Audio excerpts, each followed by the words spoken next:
Hey guys, Gabe from Remote Reload here with a Valiant Force video for you. Today we'll be doing a comprehensive beginner's guide to Valiant Force. So we'll be covering topics such as heroes, your garrison, daily quests, events, and the arena. Your number one priority in Valiant Force is to get a full squad of 5-star heroes. To do this, save up 400 gems, go to Summon, go to Heroes, and choose the 400 gem summon. Do this every time you have 400 gems. Your goal in doing this is to acquire a full team of 3-star heroes or 4-star heroes that can become 5 stars. So an example would be Ronan over here. He has 3 stars currently, but he can grow into 5 stars.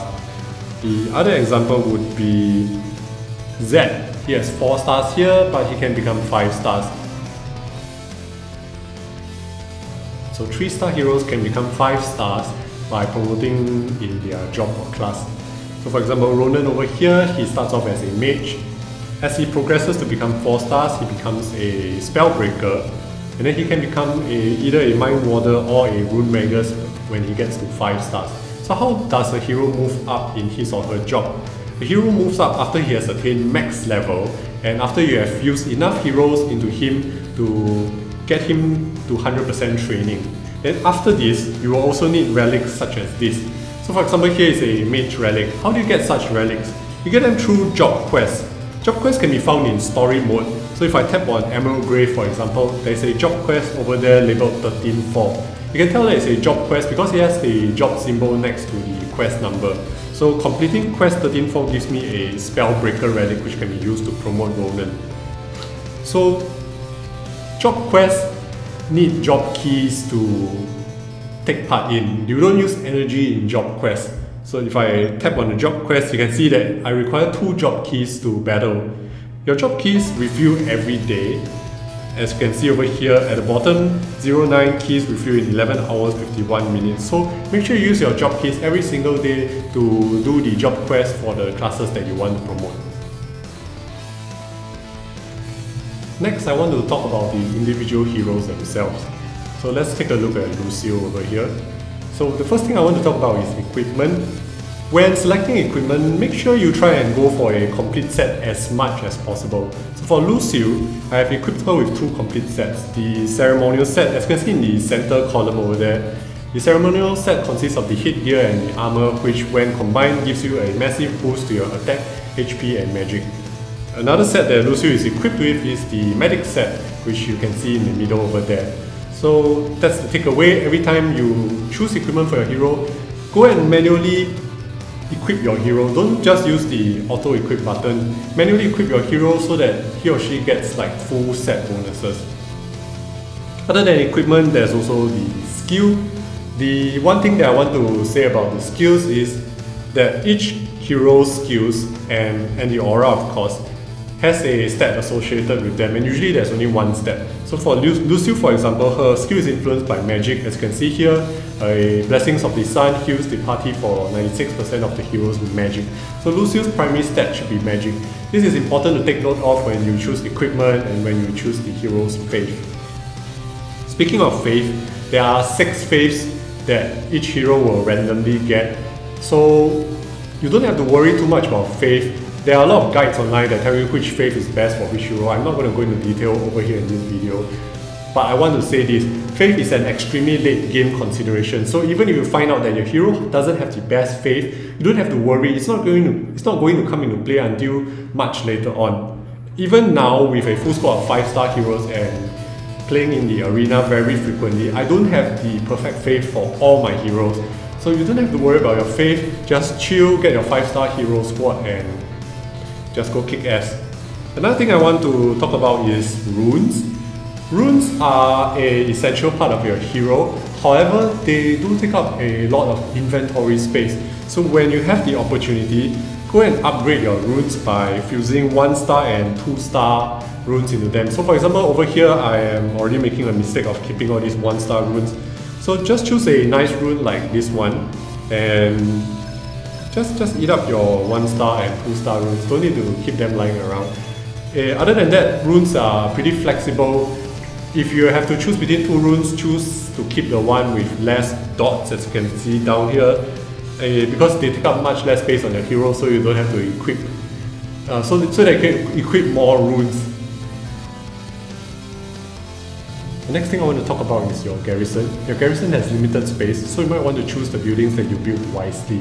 The list that is coming up will be a list of recommended buildings for you to build in your garrison.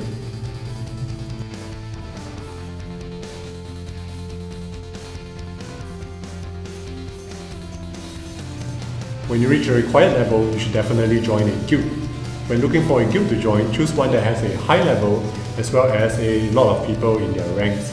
So for example, this Singapore guild, as you can see here, has 32 out of 35 people and is level 27. And Valiant from Indonesia is level 31 but is private. So go shopping around for a good guild. You're probably going to be staying in your guild for a very long time. I've been in the same guild that I started out with, so choose carefully.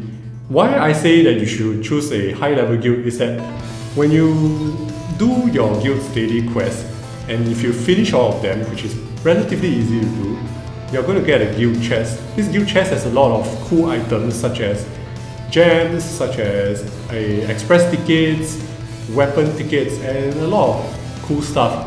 So a higher level guild would give you a better chest upon completion of the guild's daily quest. Every day you should look to finish all your energy and gems. If you have limited time, this is how I will prioritize your time spent on this game. Look at your daily quests. Both the basic and advanced daily quests are relatively easy to complete, so go and do all of them. It shouldn't take you more than 10 minutes to finish all the daily quests. They just ask you to do things like summon heroes, fuse heroes, and maybe do a bit of story or event quests. Finishing your daily quest will give you about 20 gems, so it's very worth it for the amount of time you spend. The next thing I would do is to finish all of your guild quests. So if you have finished your daily quest, it would sort of contribute to your guild quest, as the guild quest usually asks you to kill a certain amount of enemies. Check into your guild daily, contribute the amount of gold that your guild needs, and enjoy the rewards from your guild chest. After the guild quest, what I would do is go to story mode and go and do the job quest that you require for the next hero that you are going to upgrade. You have a limited amount of job keys every day, which refill only once per day. So finish up your job keys and they will refill fully the following day. After you have done all the job quests, go to events and check out all the daily special events. There's a limited amount of keys for each of them, so go and use up all your keys in gold mines, in Tower of Despair, and in Capital's Last Stand. These 3 daily events give you awesome things that you always need, such as gold, experience potions, as well as rune sets. So these daily events are pretty awesome. After you have done that, if you still have time, go to the event, and then you can start doing all the trials for the event, the normal, the heroic, the legendary trials, etc. I can't beat the legendary trial yet, so as you can see, my hero is still stuck there. So only after you have finished the event, then you should look into story mode. You should push as far as possible, and once you have pushed to a point where you can't climb further anymore, you should spend your remaining energy on the highest difficulty that you have accomplished and go and defeat the last boss over and over again. It's a very efficient use of energy, especially if you are doing normal or heroic mode, because it only costs 2 or 3 energy, and the rewards are pretty good. They give you gold, they give you fodder heroes, they give you equipment, and of course there's a lot of experience to be gained from defeating the last boss over and over as well, but only do this last after you have done all the things that I mentioned. The next thing I would highly recommend is to add a bunch of friends. So before you start a battle in story or event mode, click on the plus button, look through the friends list, and pick a stranger to join you in the fight. You will need to pick someone who is active, so don't go and pick a level 1 hero. So after the battle, you can have the option of adding the person as your friend. I recommend that you do so, press OK and hope the person accepts your friend request.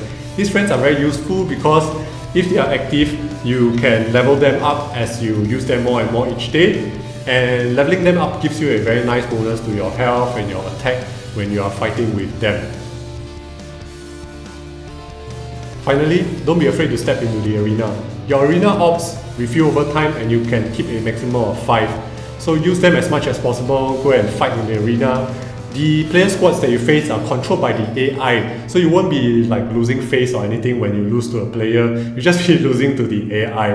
And even when you lose, you get blood tokens, and these blood tokens can be spent on awesome stuff such as gold, gems, as well as potential 5-star heroes and even a Valiant ticket. So fight in the arena, get your feet wet, don't be afraid if you get your ass kicked. I get my ass kicked all the time. As you can see, this season I have 25 losses to 35 wins.